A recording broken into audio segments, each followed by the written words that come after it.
सदर उत्तर प्रदेश मजलिस इत्तेहादुल मुस्लिमीन, सबसे नसीब पर बैठने वाले मेरे तमाम मजलिस के साथी और उसका मौजूद हाज़रीन इकराम, बुजुर्गान मिलत,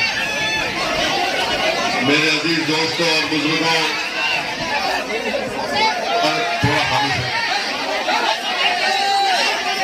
मेरे अजीज दोस्तों और बुजुर्गों, मेरे गयूर नौजवानों, आपका बेहद शुक्रिया कि इतनी बारिश के बावजूद भी हजारों की तादाद में आज आपने मजलिस के जलसे में शिरकत की।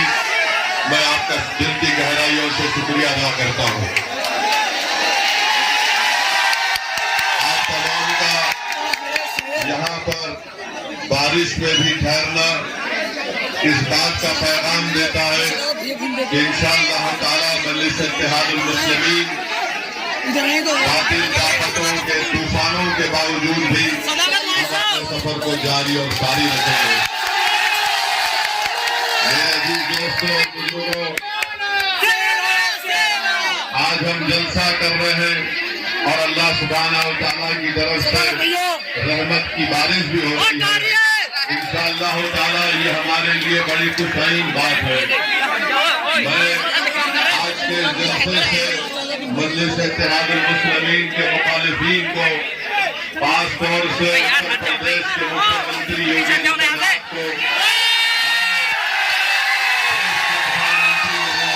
को कहना चाहूंगा कि अब बारिश आए या तूफान आए,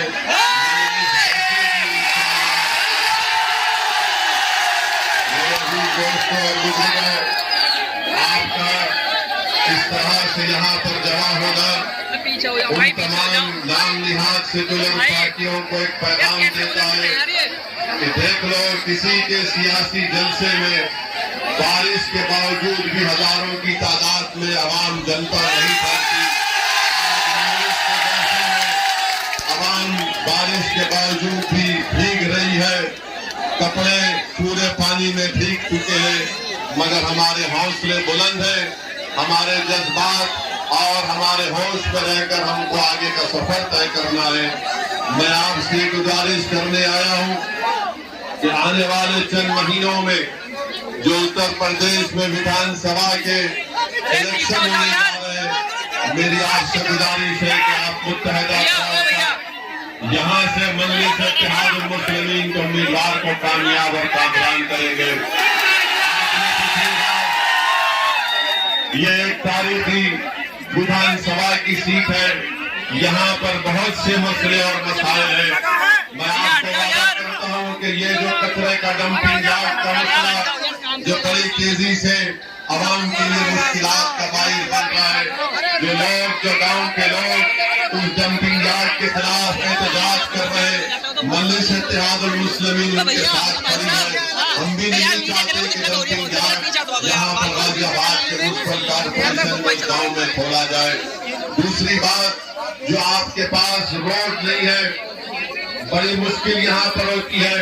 मैं आपसे वादा करता हूँ कि इंशाअल्लाह ताला मजलिस का जब विधायक विधानसभा में जाएगा तो इस विधानसभा के बहुत से मसाइल जो हल तलब है, मजलिस उन तमाम मसाइल को हल करेगी।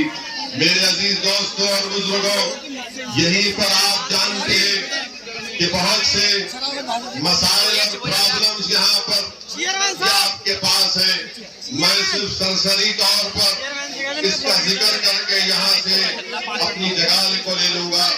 मैं आपको सिर्फ ये बताना चाहता हूँ मेरे अजीज दोस्तों और बुजुर्गों, एक प्रोग्राम है, मजलिस के पास एक पॉलिसी है, और जो यहाँ से मजलिस को उम्मीदवार खड़ा रहेगा, मैं आपसे वादा करता हूँ कि इंशाअल्लाह ताला ये एक तारीखी मुकाम है, और इस तारीखी मुकाम की तारीख की है जो आप मुझसे बेहतर जानते हैं।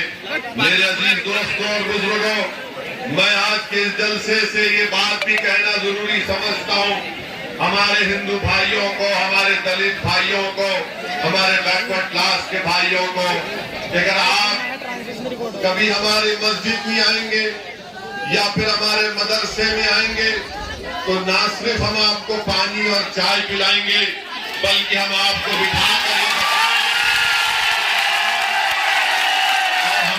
मदरसे, हमारी मस्जिदें दहशत गर्दी को फरोग नहीं देती। हमारी मस्जिद और हमारे मदरसे हिंदू मुस्लिम इत्तेहाद और मोहब्बत की बातें करती है, नफरत की बातें नहीं करती है। मैं आपको बताना चाहूंगा कि पूरे देश में अगर किसी भी मदरसे में आप जाना चाहते हैं, किसी मस्जिद में जाकर किसी इमाम से पूछ सकते हैं, तो इंशाअल्लाह ताला आपसे कोई बदतमीजी नहीं की जाएगी। ये जो पवित्र जगहें हैं, यहाँ पर लोग अगर कोई पीने का पानी पीने चले जाता है तो उसको मारते हैं और पीटते हैं। आइए हमारे मदरसों में आइए, हमारी मस्जिदों में आइए, न सिर्फ पानी पीजिए बल्कि बैठकर सवालात करिए, पूछिए हमसे कि ये वही जगहें थी जहाँ पर मिलकर अंग्रेजों के खिलाफ जंग लड़ी थी। मेरे अजीज दोस्तों और बुजुर्गों, मैं आपको ये भी बताना चाहूंगा कि तारीख में आया है कि वो जगह है दास्तां जहाँ पर सन 57 में चौधरी नयन सिंह त्यागी और बशारत अली खान ने अंग्रेजों के खिलाफ एक बहुत बड़ी लड़ाई लड़ी थी और अपनी जान को कुर्बान भी कर दिया। ये जो मंसूरी कैनाल के पास जो अंग्रेजों का बना हुआ कोठी है, वो इस बात की अलामत है कि यहाँ पर मुसलमानों ने अंग्रेजों के खिलाफ अपनी आवाज को बुलंद किया था। मैं यहाँ पर ठहर कर बशारत अली खान को फिर खिदमत पेश करता हूँ कि जब अंग्रेज जमीन का हर्रास कर रहे थे तो यही बशारत अली ने आगे बढ़कर उन तमाम अंग्रेजों के ऊपर हमला किया था, जिस पर बशारत अली को और चौधरी नयन सिंह त्यागी को यहाँ पर फांसी की सजा दे दी गई। मेरे अजीज दोस्तों और बुजुर्गों, सन 57 में मीरठ के पास एक मुट्ठी भर भारत के सिपाहियों ने नदी हिंद के किनारे अंग्रेजों से मुकाबला किया और आज भी वहाँ पर अंग्रेजों का कब्रिस्तान है। उन फौजियों का जो इस बात की गवाह देती है कि हम यहाँ पर हमने हिंदू और मुसलमानों ने मिलकर अंग्रेजों के खिलाफ आवाज उठाई थी। मेरे अजीज दोस्तों, मैं आपको याद दिलाना चाहता हूँ कि मार्च 2019 में गाजियाबाद कोर्ट में मोदी का एक जलसा हुआ था और मोदी ने अपने जलसे में बड़े बुलंद दावे किए थे और कहा था कि कैसे मैं खामोश बैठ जाऊंगा जब पाकिस्तान पुलवामा में हमला करता है। मोदी ने उस वक्त हमारी फौज को इस्तेमाल किया और पार्लियामेंट के इलेक्शन में वोटों को बटोरने का काम किया।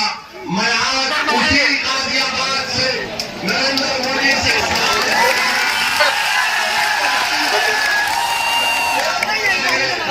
अरुणाचल प्रदेश में चीन भारत की जमीन पर क्यों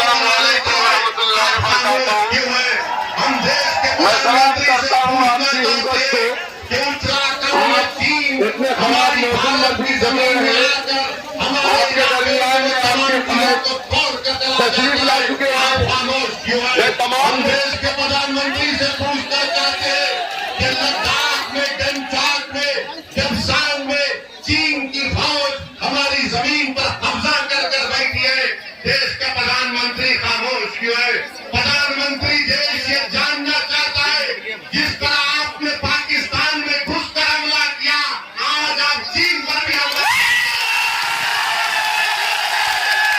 देश के प्रधानमंत्री नरेंद्र मोदी अपनी जबान से ये बार बार हमने सुना पार्लियामेंट के चुनाव के वक्त कि घर में घुस के मारेंगे, आज चीन हमारे घर में घुस के बैठा है। प्रधानमंत्री चीन को भी निकाल कर फेंकिए, ये देश आपसे मुतालिबा करता है, मगर देश के प्रधानमंत्री चीन का नाम लेने से डरते हैं। चीन का नाम लेने से डरते हैं। देश की जनता को धोखा दे रहे कि हमने चीन के ऐप बैन कर दिए। प्रधानमंत्री का ये बात सच नहीं है नरेंद्र मोदी कि भारत और चीन का ट्रेड $100 बिलियन का हो चुका। हम $60 बिलियन का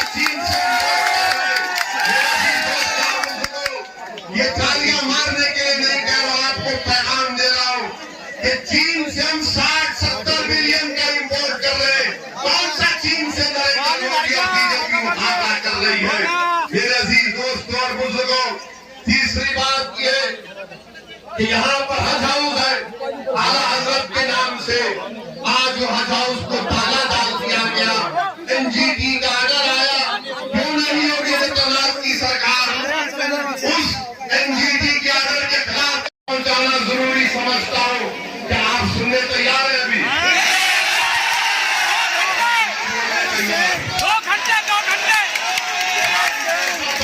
2 घंटे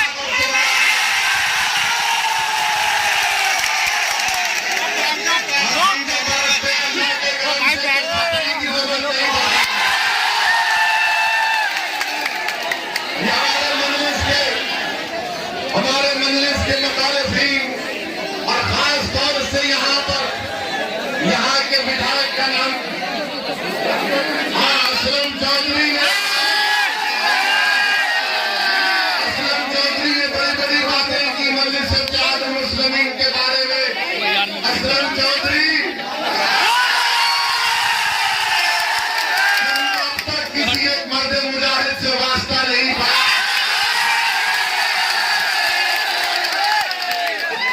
ये कई बड़ी बड़ी बातें करते हैं हमारी आप किस्म की।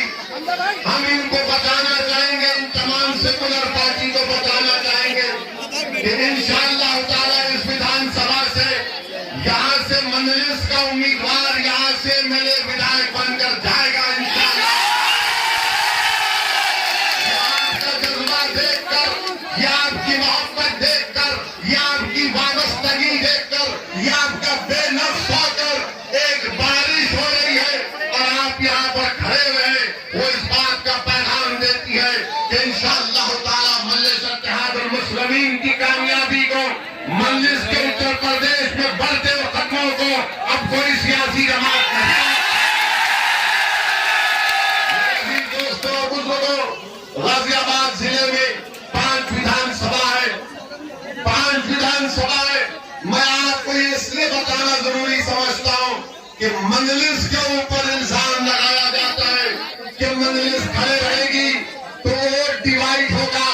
हम इनसे पूछना चाहते हैं कि पिछले पार्लियामेंट के चुनाव में समाजवादी और बीएसपी ने मिलकर मुकाबला किया। क्या आपने पार्लियामेंट इलेक्शन में बीजेपी को वोट दिया? आपने नहीं। क्या आपने पार्लियामेंट इलेक्शन में मोदी को वोट दिया? क्या योगी को वोट दिया? कैसे बीजेपी कामयाब हुई बताइए?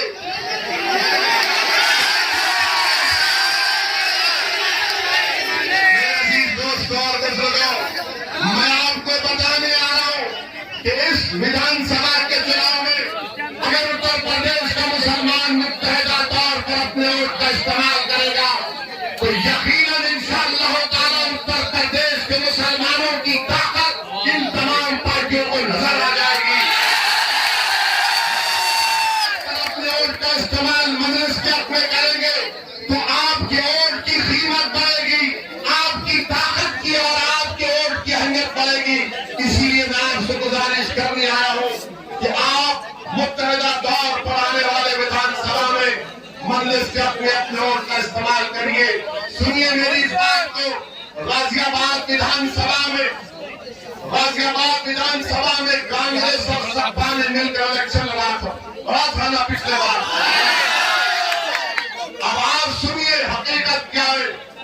कांग्रेस और सपा के लोगों को गालिया पट्टा, गुलजार कॉलोनी, हिंदुल विहार, इस्लाम नगर से 19,000 वोट मिले और बीजेपी को सिर्फ 1200, मगर बीजेपी जीत गई। अब आप बताइए, बीजेपी को 25,000 वोट विजयनगर से, मिर्जापुर से। अब ये आप जानते हैं कि विजयनगर, गुलजार नगर के हालात क्या है। क्यों जीती बीजेपी वहां पर? बताओ सपा कांग्रेस वालों।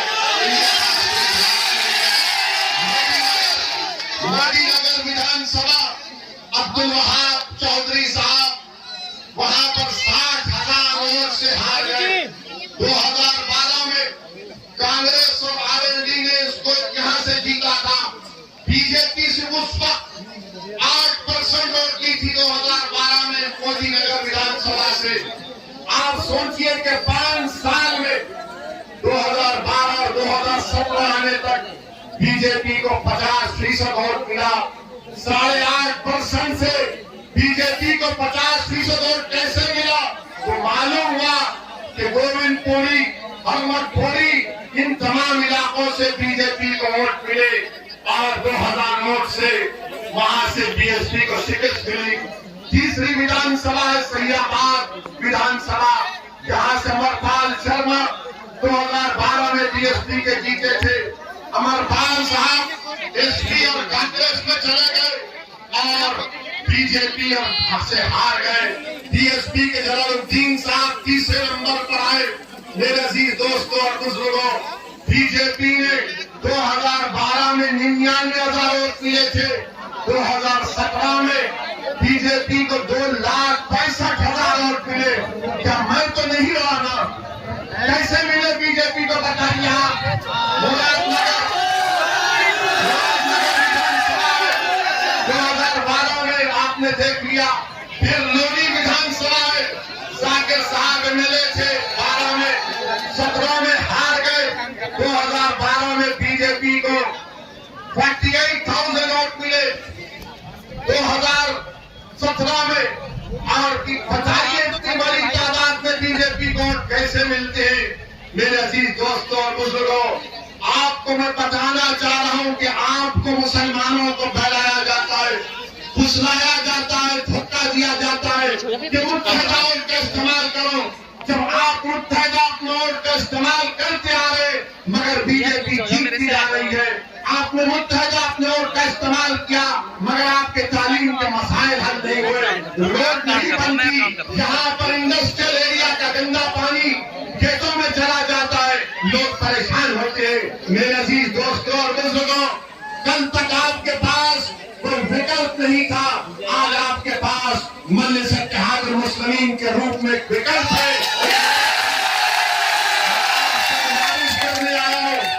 मैं आपसे गुजारिश करने आया हूं कि मुत्तहिदा अपने वोट का इस्तेमाल करिए। डरने और घबराने की जरूरत नहीं है। अब के बाद हम जरूर कामयाब होंगे, जीतेंगे और उत्तर प्रदेश की विधानसभा में जाएंगे। मेरे अजीज दोस्तों और बुजुर्गों, आज हमने अखबार में पढ़ा, मीडिया ने बताया कि देश के प्रधानमंत्री अब उत्तर प्रदेश में आज कुछ 6 या 7 मेडिकल कॉलेज का इफ्तिताह कर रहे हैं। मोदी जी 5 साल खामोश बैठे और गाजियाबाद की एक महिला का भी जिक्र नरेंद्र मोदी ने किया था अपनी मन की बात में। क्या कहा था नरेंद्र मोदी ने कि मुझे वो माँ के ऊपर बड़ा फख्र है जिसने कोविड हुआ तो अपने आप को अलग रखी अपने बच्चों को बचाने के लिए। मोदी जी क्या आपने उत्तर प्रदेश में ऑक्सीजन दी? उत्तर प्रदेश में कोविड की दवाएं दी? क्या आपने पहली वेव के बाद दूसरी वेव आके आपने क्या वैक्सीनेशन का इंतजाम किया? नहीं किया। और आज नरेंद्र मोदी जाकर 6 मेडिकल कॉलेज का संगे बुनियाद रख रहे। हम नरेंद्र मोदी जी से पूछ रहे हैं कि 5 साल से ये बाबा की सरकार, 5 साल से बाबा की सरकार है।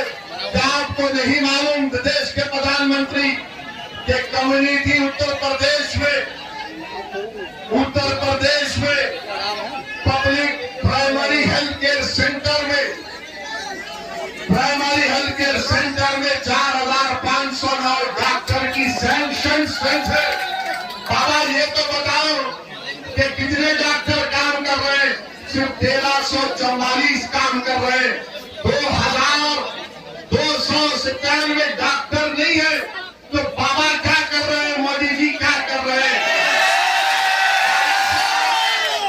बाबा से आप जाकर पूछेंगे, बाबा ये प्राइमरी हेल्थ केयर सेंटर में 2200 डॉक्टरों की सैंक्शन स्ट्रेंथ है, आपने इनको तकर्रुर नहीं किया, इनको नहीं रखा, तो बाबा बोलेंगे डॉक्टर का नाम पता दूंगा, बोलेंगे तो ठोक दूंगा मैं।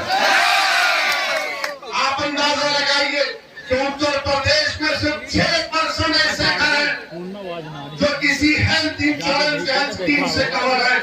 और ये बड़ी बड़ी बात करते हैं बीजेपी वाले, आयुष्मान भारत, आयुष्मान भारत। मेरे अजीज दोस्तों और बुजुर्गों, जून 2021 का आपको आंकड़ा दे रहा हूं, जून 2021 के फिगर्स बता रहा हूं।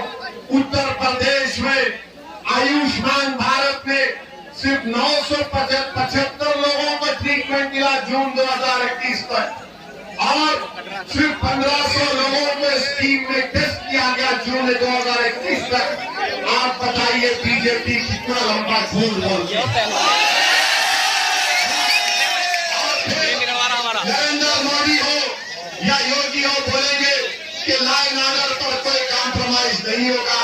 मेरे अजीज दोस्तों और बुजुर्गों, ये आपने देखा लखीमपुर खीरी में क्या हुआ। लखीमपुर खीरी में गाड़ी से किसानों को रोल दिया गया। देश के प्रधानमंत्री अपनी जबान से एक लफ्ज, एक शब्द नहीं बोलते। उत्तर प्रदेश के मुख्यमंत्री कुछ नहीं बोलते। इसलिए उत्तर प्रदेश के मुख्यमंत्री ने जो अपनी तकरीर में कहा था कि जो अब्बा जान बोलने वाले थे वो घर लेकर जाते थे। हम उत्तर प्रदेश के मुख्यमंत्री से दोबारा पूछ रहे हैं, योगी आदित्यनाथ से पूछ रहे हैं, देश के प्रधानमंत्री से पूछ रहे हैं कि बताओ मोदी जी और योगी जी, आप आशीष के अब्बा को क्यों बचा रहे हैं? आशीष के अब्बा को क्यों बचा रहे हैं? इसलिए बचा रहे हैं कि आशीष का ताल्लुक एक आवाजात समाज से, प्रकाश से है। अगर आशीष का नाम अतीत होता तब तक उसको छोड़ दिया जाता। मेरे अजीज दोस्तों और बुजुर्गों, ये हकीकत है।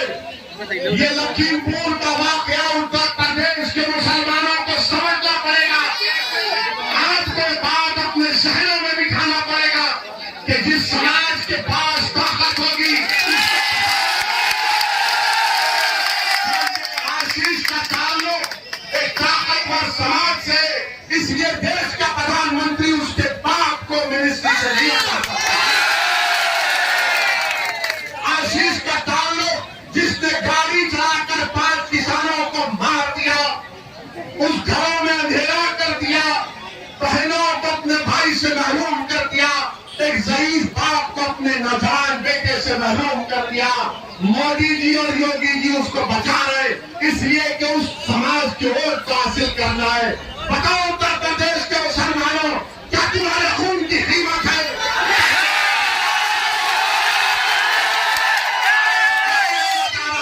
जितने एनकाउंटर योगी सरकार में हुए, मैं फिर से कह रहा हूं, 37% मुसलमानों को गोली मार दी गई, जेल में गोली मार दी गई, घरों को तोड़ दिया गया। मगर अब तक आशीष, जिसकी गाड़ी से 5 लोग मर गए, ना उसके घर पर बुलडोजर गया, ना उस पर कुछ हुआ, वो जेल में आराम से बैठा है, नाश्ता करते हुए जेल में आराम से सो रहा है। मेरे अजीज दोस्तों और बुजुर्गों, मेरी आपसे गुजारिश है कि आप मुत्तहदा तौर पर अपने वोट का इस्तेमाल करिए। डरने और घबराने की जरूरत नहीं है। मैं भी आपके सामने खड़ा हूं, मैं भीगने के लिए तब तैयार हूं तो आपके लिए मरने के लिए।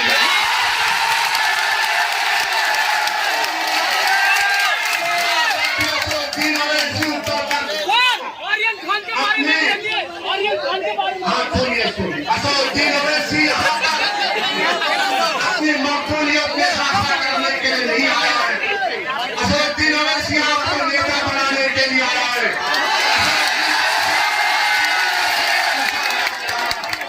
मैं यही चाहता हूं कि उत्तर प्रदेश में मुझसे ज्यादा काबिल मुसलमानों की लीडरशिप पैदा हो, आजाद लीडरशिप पैदा हो, जो आपके मसाइल की तर्जुमानी कर सके, जो आपकी तकलीफ को समझ सके, जो नौजवानों के ख्वाबों को पूरा कर सके।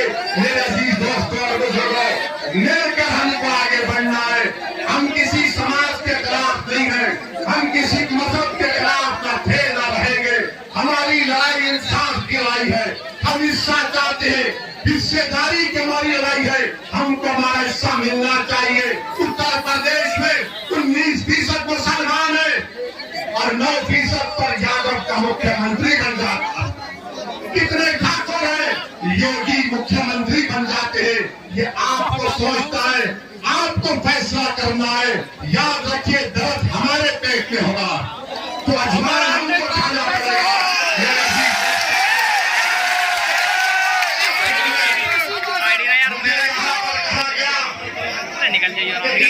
किसी का नाम लेकर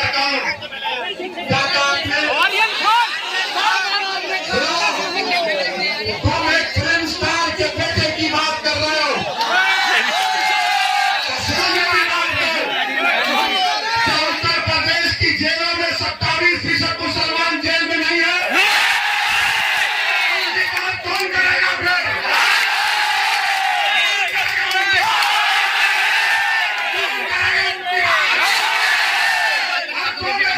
उस बच्चे की बात कर रहे हो जिसके बाप के पास ताकत है, दौलत है, मगर तो गरीब मुसलमान के पास न दौलत है न ताकत है, जिसकी बाप ने बेटे की जवानी को बर्बाद हो गए। मैं अपने भाई के बारे में बोलूंगा, मैं अपने बेटे के बारे में बोलूंगा, उसके बारे में बोलूंगा जिसको बेजुबान कर दिया गया, उसके बारे में सोचो। मेरे अजीज दोस्तों और बुजुर्गों, 27% अंडर 12 प्रिजनर्स उत्तर प्रदेश की जेलों में मुसलमान हैं। कौन लाएगा उनके बारे में? क्या आपको मालूम कि सीधे वाले का एहतजाज हुआ, 20 मुसलमानों को गोली मार दी गई, 20 मुसलमानों को योगी सरकार की पुलिस गोली मार दी गई। मैं उन गोली मारने वाले पुलिस के आलादारों को मैं कहना चाह रहा हूं कि उनको जमीन की सरकार तो बचा रही है, आसमान और जमीन का मालिक जिन बाप और माओं को अपनी औलाद से महरूम किया, इंशाअल्लाह अल्लाह उनसे इंसाफ करेगा। और मेरे अजीज दोस्तों और बुजुर्गों, आज सर सैयद की यौम पैदाइश है, जिसने अलीगढ़ मुस्लिम यूनिवर्सिटी की बुनियाद रखी, उसका कायम किया। मैं आपको बताना चाह रहा हूं कि सरकार अलीगढ़ मुस्लिम यूनिवर्सिटी को भारत के संविधान की दफा 30 के तहत माइनॉरिटी कैरेक्टर उसको नहीं देना चाहती है। हम आज के जलसे से मोदी सरकार से मुतालबा करते हैं, सबका साथ, सबका विश्वास, सबका विश्वास की बातें करते हैं। अलीगढ़ मुस्लिम यूनिवर्सिटी को उसका माइनॉरिटी स्टेटस बहाल करना चाहिए। सर सैयद को खराज अकीदत पेश करना है तो एएमयू का माइनॉरिटी स्टेटस हमको हासिल करना है। मेरे अजीज दोस्तों और बुजुर्गों, मेरे गयूर नौजवान साथियों, मैं आपको दिल की गहराइयों से सलाम करता हूँ। आपका